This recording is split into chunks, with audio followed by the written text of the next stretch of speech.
మనకు మంచినీళ్ళనిచ్చేటువంటి తాగునీటి అవసరాల కోసం మనం ఉపయోగించుకున్నటువంటి ఎల్ఎల్సి దిగువ కాలువ, తుంగభద్ర దిగువ కాలువ నుంచి నీళ్లు బ్రహ్మాండంగా వదిలిపెట్టాం.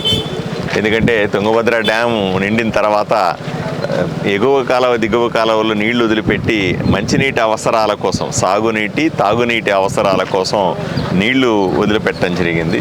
నీళ్లు బ్రహ్మాండంగా పారుతూ ఉన్నాయి. ఈసారి వర్షాలు కూడా బాగా పడినాయి. దీంట్లో నుంచి ఇప్పుడు మనం వెంటనే తాగునీటి అవసరాల కోసం summer storage tank, Basapuram summer storage ట్యాంకులోకి నింపుకుంటాం. దాంతోపాటుగా వీలైతే రామ్ జలాలకు కూడా నీళ్లు కుదురుకునే అవకాశం ఉంది. కొన్నింటి నేరుగా తీసుకుని ఈ నీళ్ళని ఫిల్టర్ చేసుకుని కొంత స్టోరేజ్ కోసం సమ్మర్ స్టోరేజ్ ట్యాంకు రిపేర్లు అవసరం కూడా ఉంది. మీకు అందరికీ తెలిసిందే. రిపేర్లు పెట్టుకుని మిగతా కొంతవరకు మాత్రమే అక్కడ నీళ్లు నింపుకొని కొన్ని నీళ్ళని నేరుగా పంపు చేసుకొని అన్ని ప్రాంతాలకు మంచినీటి సరఫరా ఇచ్చే అవకాశం ఉంది. కాబట్టి ఆదోని ప్రజలు భయపడాల్సిన అవసరం లేదు. అనుకున్న కాలం కంటే ముందుగానే వర్షాలు రావడం వల్ల దీంట్లో వెంటనే నీళ్లు, తుంగభద్ర నీళ్లు వదిలేయడం వల్ల మనకు మంచినీళ్ళ సమస్య తగ్గిందనే చెప్పాలి. ఇంకొక 7-8 నెలల పాటు ఎక్కడా కూడా మంచినీళ్ళకి ఇబ్బంది పడే అవకాశం లేదు.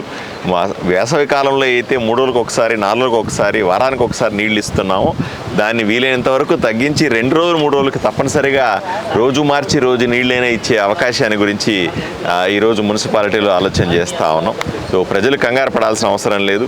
ఫిల్టర్స్ రెడీ చేసుకొని ఉన్నాం. ఈ మంచినీటిని ఫిల్టర్ చేసుకుని ఎప్పటికప్పుడు ఏర్పాటు చేసుకునే అవకాశాన్ని గురించి మనం ఇబ్బంది లేకుండా ప్రజలకు మంచినీళ్ళు అందించే కార్యక్రమాన్ని వెంటనే చేపడుతున్నాం. సార్, మొన్న విజయవాడ నుండి అధికారులు వచ్చారు కదా సార్, అది ఎంతవరకు వచ్చింది సార్ ప్రణాళిక? విజయవాడ నుంచి వచ్చినటువంటి మంచినీటి అధికారులు ఏదైతే బసాపురం సమ్మర్ స్టోరేజ్ ట్యాంకు పాడయిందో, అంటే ఒక వైపున కూలిందో, దాన్ని రిపేర్ల అంచనాల కోసం 2గా తయారు చేయమన్నాం. ఒకటి, ఇమీడియట్గా వచ్చే వేసవి లోపల మనము చేసుకోవాల్సిన రిపేర్ల గురించి సుమారుగా 6 కోట్ల రూపాయల అంచనా తీసుకున్నాం. దాన్ని వెంటనే కలెక్టర్కి పంపించాం. దానికి టెండర్లు రాగానే 1 నెల, నెలన్నర లోపల ఆ పనులు మొదలు పెడతాం.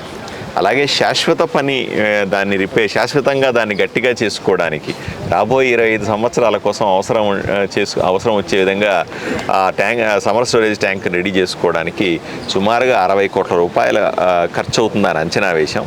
దాన్ని ప్రభుత్వానికి తీసుకెళ్ళి నేను వచ్చే వారం ముఖ్యమంత్రి గారిని వ్యక్తిగతంగా కలిసి ఆయనకి ఎక్స్ప్లెయిన్ చేసి ఆ ప్రపోజల్స్ని ఆయన చేతికి ఇచ్చి దాన్ని వీలైనంత తొందరగా శాంక్షన్ చేయించుకుంటే పర్మనెంట్గా చేసేటువంటి 60 కోట్ల రూపాయల ఖర్చు 2-3 సంవత్సరాలు చేయాల్సి వస్తుంది. ఒక సంవత్సరంలో, ఒక సీజన్లో చేయలేని పని అది. రాబోయే 2-3 సంవత్సరాల్లో చేసుకునే పని. ఈ సంవత్సరం అంతా కూడా ఈ టెంపరీగా చేసినటువంటి పనులతో ఈ ట్యాంకులో నీళ్లు నింపుకోగలిగితే వచ్చే సంవత్సరం జూలై, ఆగస్టు సమయానికి మనం శాశ్వతంగా వాటిని రిపేర్ చేసుకునే కార్యక్రమాన్ని కూడా చేపడతాం.